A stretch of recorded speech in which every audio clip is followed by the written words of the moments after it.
Daryo, Toshkent, suvlar. Qo'shnim nima qilyapti ekan? Qo'shni biznes qilyapti ekan. Bunaqa hashamatli uylarni qatdan quryapti ekansan. Bu uyda biznes qilyapti ekanda. Qanaqa qilib qilyapti ekan? Qo'shni, assalomu alaykum. Ya, qo'shni tushunsiz.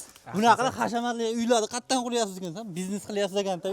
Qanaqa biznes bir tushuntirib bering. Biz ham bir uy quraylik. Buni 3 kunda kelib shuni ustanovka etishyapti. Kuniga 600 ming so'mdan 1 million 200 ming so'mcha foyda ko'rar ekansiz. On qarang, endi mana shunaqangi chekkaroq joylarda ham bemalol qilsa bo'ladi. Atigi 2 so'tli joyi shunday kelib ustanovka berishayotgan. Eng qizig'i 10 ta qolipi, o'zini avtomatlari, suvi, bachogi hamma yo'g'i ichida qilib berishayotgan. Eng zo'r tomoni hamma yo'g'i vodiy bo'ylab olib berib kelib ustanovkalar ichida bo'ladi. Mana shunaqangi qo'shlar orqalan yonayotgan bo'lsa, mana shu biznes qiladigan bo'lsa, endi orqalan yonmaydi bo'lsa.